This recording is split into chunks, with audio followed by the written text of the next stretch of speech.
सिंध जी तारीख़ ते तहक़ीक़ जे सिलसिले में आउं रुख़ सिंधी अव्हां सां मुख़ातिब आहियां। अव्हां भाइरुनि भेनरुनि दोस्तनि ऐं साथियुनि खे सलाम। पाण सिंध जे ज़ातियुनि बिरादरियुनि क़बीलनि ते ॻाल्हि ॿोल जे सिलसिले में ॿुधाईंदासीं त आख़िर कहिड़ियूं ज़ातियूं आहिनि सिंध जूं जेके उन जी असुलु सुञाणप आहिनि, जेके क़दीम दौर खां सिंध जूं रहाकूं आहिनि ऐं जिन जी वरी सुञाणप तब्दील करण जी कोशिशि कई पई वञे। त मुंहिंजा दोस्तो ही इंतिहाई अहम मौज़ू आहे, हिन ते काफ़ी वीडियोज़ अपलोड कयूं वेंदियूं। तव्हांखे ॿुधाईंदो हलां त जॾहिं क़ौमूं ग़ुलाम थी वेंदियूं आहिनि ऐं संदन देस मथां धारिया हुक्मरान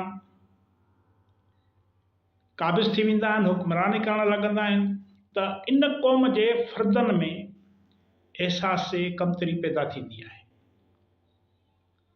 हू धारियनि हमले आवरनि खे पाण खां आला उत्तम ऐं मथां सम्झणु लॻंदा आहिनि ऐं पाण खे उन्हनि खां घटि सतह जो यानी कमतर सम्झंदा आहिनि। पोइ इहा सूरत हाल वञी बीहंदी आहे त मफ़्तू क़ौमुनि जा फ़र्द, क़बीला ऐं बिरादरियूं पाण खे फ़ातिहनि जी सतह ते आणण लाइ या उन्हनि जहिड़ो पाण खे ॾेखारण लाइ संदनी ज़ातियूं सुञाणप, सक़ाफ़त, रीतू रस्मूं ऐं तौर तरीक़ा इस्तेमालु करणु लॻंदा आहिनि। दुनिया जी ॿियनि क़ौमुनि वांगुरु तारीख़ जे मुख़्तलिफ़ दौरनि में बि सिंधी इन सूरत हाल मां गुज़रिया आहिनि। जॾहिं त असां सिंधियुनि खे सम्झणु घुरिजे त सिंधी दुनिया जे हिकु अज़ीम तहज़ीब जा वारिस आहिनि, वारिस क़ौम आहे। दुनिया अंदरि संदन निराली सुञाणप मौजूदु आहे, पंहिंजे हज़ारे सालनि जी तारीख़ रखंदड़ आहिनि। हिननि जूं पाड़ूं पंहिंजे देश जे धरतीअ में खुतल आहिनि। हू भर पासे जे ॿियनि गुरूहनि ऐं जथनि वांगुरु क़ौमी सुञाणप जे बहिरान जो शिकार न आहिनि। काफ़ी अहिड़ा गुरूह ऐं जथा आहिनि पाकिस्तान में जेकी क़ौमी सुञाणप जे बहिरान जो शिकार आहिनि। हुननि खे ख़बर न थी पवे त असां केरु आहियूं, किथां आहियूं, असांजी क़ौमियत कहिड़ी आहे। पोइ हू क़ौमी सुञाणप जे बहिरान सबबि विफलनि था, अजीब क़िस्म जूं पंहिंजे लाइ पंहिंजी सुञाणप लाइ दलील ॾियनि था। हर माण्हूअ जो पंहिंजो मौक़िफ़ आहे, उन्हनि गुरूहनि ऐं जथनि जे हर माण्हूअ जो पंहिंजो मौक़िफ़ आहे। पर पाकिस्तान में सिंधी हिकु मुकमिल क़ौम हुजण जे आलमी शर्तनि ते पूरो लहे थी। हू दुनिया जी शाहूकार ॿोली, अदब ऐं सक़ाफ़त जा मालिक आहिनि। सिंधी औरतुनि जो एहतराम कंदड़, कंहिं जे बि इलाइक़े ते हमला न कंदड़, कंहिंखे बि ग़ुलाम बणाइण या ताक़त जे ज़ोर ते फ़तह करण जा ख़्वाब लहंदड़ क़ौम न आहे। मां हिन ते वरी ज़ोर थो ॾियां त सिंधियुनि कॾहिं पराए देश ते हमिलो न कयो, वञी कब्ज़ो न कयो। पर सिंधी माण्हुनि जो तरक़ी ऐं तइमीर में वेसाह रहियो आहे।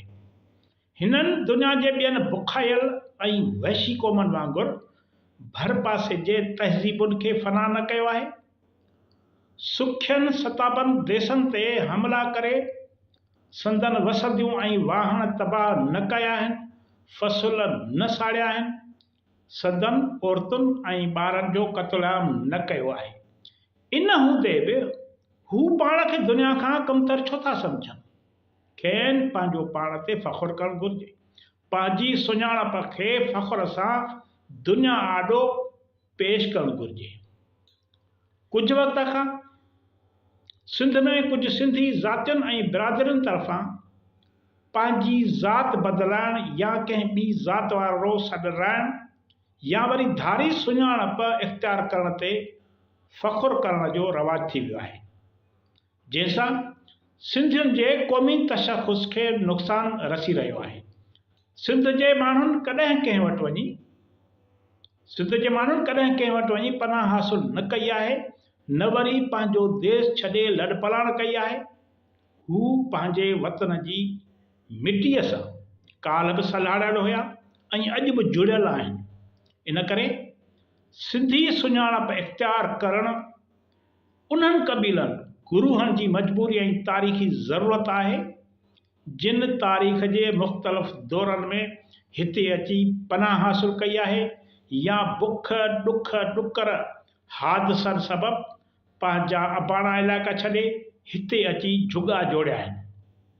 असां हिननि विलाग्स में सिंधियुनि जी क़दीम तहज़ीब समेत सिंध जे क़दीम ज़ातियुनि क़बीलनि ऐं बिरादरियुनि बाबति तव्हांखे सिलसिलेवार ॼाण ॾियणु घुरूं था। इन हवाले सां सिंध में रहंदड़ सभिनी क़बीलनि ज़ातियुनि ऐं बिरादरियुनि जे माण्हुनि जो फ़र्ज़ु आहे त हू कमेंट्स जे सूरत में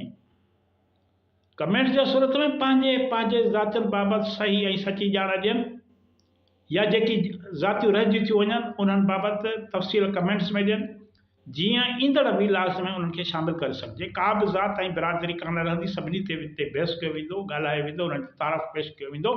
जेका पाण वटि ॼाण हूंदी उहा पेश कबी ऐं जेका ॿियनि दोस्तनि वटि ॼाण मौजूदु आहे उहा असां सां शेयर कंदा। ठीकु आहे, पंहिंजो इहो वाइदो आहे हिक ॿिए सां। असल में सिंध ते अंग्रेज़नि जे हमले ऐं कब्ज़े बैदि सिंध जी तारीख़ ते सिंधी अदीबनि ऐं लेखकनि का तहक़ीक़ न कई आहे, जंहिं करे धारियल तारीख़दाननि इन सूरत हाल जो फ़ाइदो वठी सिंध जे तशख़ुस खे तबाह करण जी कोशिश कई आहे। सिंधियुनि जे क़बीलनि ज़ातियुनि ऐं बिरादरियुनि खां संदन असुल सुञाणप खसे खेनि ओपरो बणाए छॾियो आहे।